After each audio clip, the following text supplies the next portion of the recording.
belanja awal tahun, akhir tahun. Crimping tool.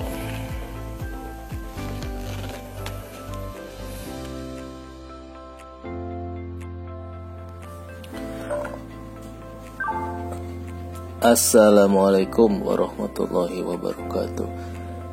Kayaknya udah lama nggak melototin off grid ya, sejak belajar mengenal baterai mercon. Lebih banyak ngupload tentang ngetes lithium gitu ya. Nah, di 2021 Januari ini tepat setahun lebih belajar PLTS. Kayaknya sih nih kena jurus pasang dan lupakan gitu ya. Jadi bahaya ternyata main PLTS, karena kita merasa ini baik-baik aja, jadi bener-bener dilupakan gitu ya. Mungkin udah 2 bulan lebih nggak terlalu diplototin, sehingga sense-nya ini udah mulai apa ya, kalau ibarat mah jadi diduain gitu ya, kasihan juga nih. Nah, kayaknya planning agar kita refresh lagi tentang off grid, saya mau bukan bongkar, mau ngecek overhaul semua gitu ya.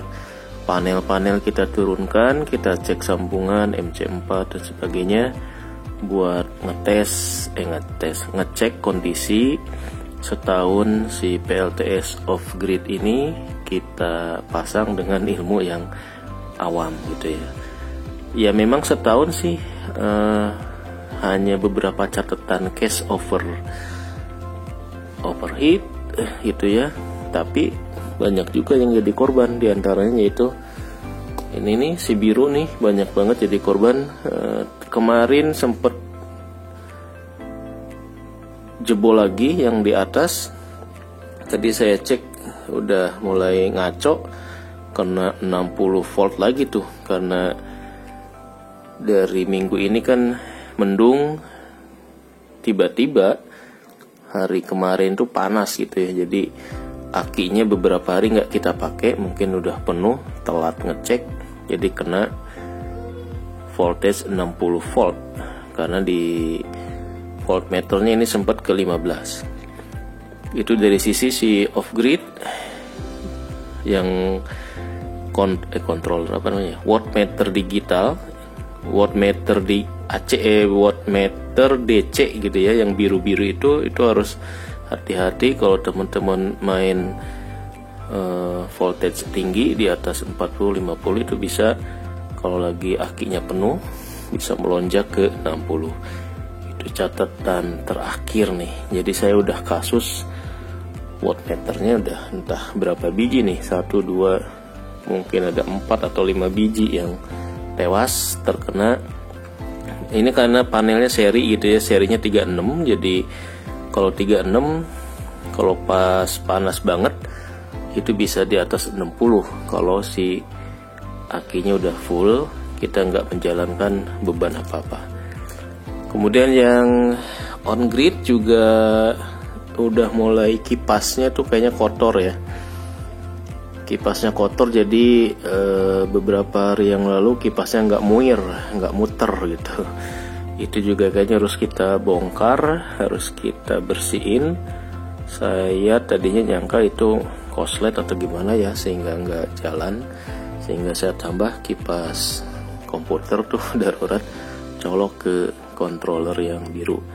Itu catatan yang kedua. Yang ketiganya, beberapa bulan lalu mau ngerubah kabel gitu ya, ganti kabel, ternyata belum terlaksana juga. Nah, itu karena kena sihir pasang dan lupakan. Jadi sekalian nanti kita rubah kabel, dicopot semua panel, kita cek, kita full maintenance sekali ya. Karena udah setahun, jadi kayaknya wajar kalau setahun kita groundedkan semua gitu ya, biar setahun ke depan ketika udah mulai musim panas, nah ini udah mulai sehat ya, di servis lah kalian. Kalau mobil tuh full service gitulah. Nah, yang menarik tadi ada yang komen gitu ya tentang inverter, katanya kutub inverter. Nah, ini cabut dulu nih. Jadi ketika inverter itu menyala, nah ini dua kutubnya ini katanya ngeluarin arus kalau di tes sama tes pen. Nah, saya jadi ingat kebenaran baru belanja awal tahun gitu ya, dan belanjanya ya belanja tes pen gitu. Sekalian unboxing tes pen nih. Ini berapa tes pen ya? 3.000 apa 4.000-an lah. Ini nah ini karena rencana mau ganti kabel itu terkendala, nggak jadi saya pasang saya ganti karena saya nggak punya alat buat ini nih, buat si Feruless nih. Jadi nabung dulu baru kebeli. Ini professional crimping tools buat Feruless. Jadi sekalian unboxing perangkat-perangkat yang sebetulnya ini jarang dipakai ya, karena paling juga kalau pasang ginian kan cuma kabel positif negatif ya, cuma 2 ujung doang, cuma 2 titik, dan itu nggak tiap hari kita pakai, cuma ya nggak apa-apa lah ya, buat belajar. Nah, kemarin sempat bingung karena ternyata ini ada beberapa kode gitu ya, ada yang HSC 8 6-4 kelihatan nih. Coba kita buka dulu. Nah, ini HSC 8 6-4. Nah, terus ada yang 6-6. Nah, kalau di belakangnya nih mana ya? Nah, ini nih. Nah, ini ada 6-4, ada 6-6. Ini bedanya apa gitu ya? Nah, kapasitasnya 0,25 sampai 6 mm. Kemudian yang ini ada yang 6 sampai 10 mm. Jadi untuk kabel skunnya mungkin ya, lubang diameter kabel dia bisa 6 sampai 10. Cuma masalahnya kan ini 64 juga. Nah, ini yang nggak ngerti nih. Ataukah nanti kotaknya ini mungkin ya, kotak si hasilnya ini gimana ya caranya, pakainya gimana gini. Waduh, harus lihat YouTube dulu nih, saya belum tahu cara pakainya nih. Gimana ini nih, dikunci ini apa nih. Wah, udahlah, pokoknya ini unboxing seperti ini ya, buat yang mau beli. Jadi kodenya ada 6-4, ada 6-6. Nah, kemarin saya asal klik yang 6-4, dibilang ini stoknya kosong, yang ada 6-6. Jadinya bertanya-tanya bedanya apaan. Oke, jadi nanti ceritanya dia dimasukin oleh Feruless-nya. Mana ya contoh Feruless? Biar rapi, karena saya pakai jepitan tang biasa, jadi nggak rapi gitu. Agak kurang apa ya? Nggak ngotak ya. Nah, ini Feruless. Jadi kalau kita punya kabel misalkan ini ya, biar rapi nih. Nah, diginiin. Karena kalau kabelnya serabut, kalau nggak pakai ginian itu bisa jadi si satu serabutnya itu ya menyentuh ke bagian yang lain. Nah, nanti ini dikrim, dimasukin ke sini, nanti hasilnya mana nih hasilnya? Nah, ini nih hasilnya kayak gini. Begitu. Yang lain belanja biasalah buat keperluan baterai mercon, kabel-kabel. Nah, yang tadi terkait pertanyaan yang di awal adalah ini test pen ya. Katanya kalau inverter, aduh ini nggak ada gunting. Kalau inverter dicolokin, oh gitu, oh nggak usah digunting, nggak dicat. Mantap. Jadi ini kita deketin.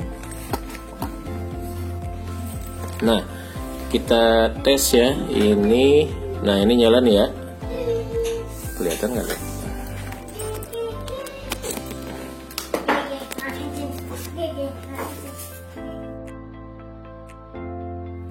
Oke, unboxing test pen.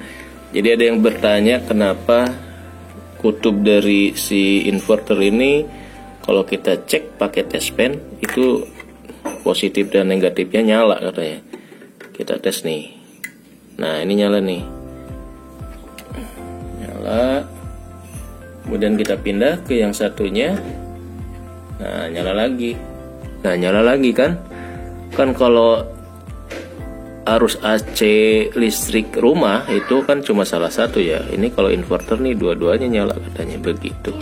Saya juga baru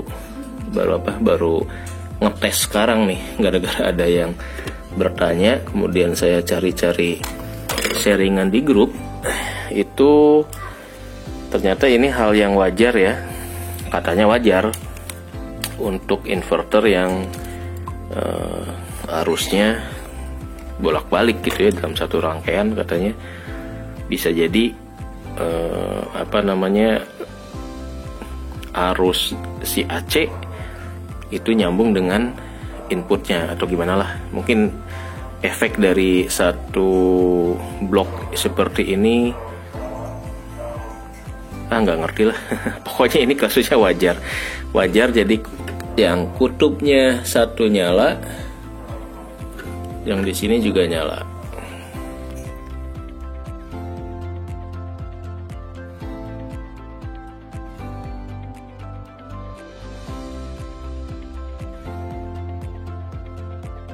Jadi ini,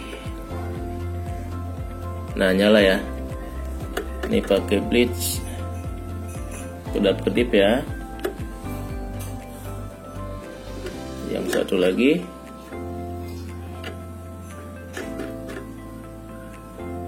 Oke, bleach nggak terlalu jelas. Oke, tes ulang. Ini yang sini nyala, yang sini juga nyala. Nah, itu ada case, ada pertanyaan seperti itu. Jadi kenapa kutub inverter kalau kita cek pakai test pen dua-duanya nyala? Nah, ini ada beberapa informasi yang tadi saya cari di grup. Jadi untuk case seperti itu katanya kalau inverter wajar karena arus bolak-baliknya ada kutub, bukan kutub ya, yang istilahnya itu yang ini kan apanya? Ini. Iya betul. Tapi jangan dulu lagi dicabut, nanti nyetrum. Udah, turun dulu, nanti nyetrum, ini masih berantakan. Ada iklan lewat. Nah, jadi tadi balik ya, kenapa inverter ini kalau kita cek pakai test pen itu test pennya nyala dua-duanya. Nah, sharingan dari teman-teman di grup itu case-nya adalah hal yang wajar katanya ya. Nah, ini tuh dari Engelman. Saya nggak ngerti nih maksudnya apa ya, tapi katanya itu wajar karena inverternya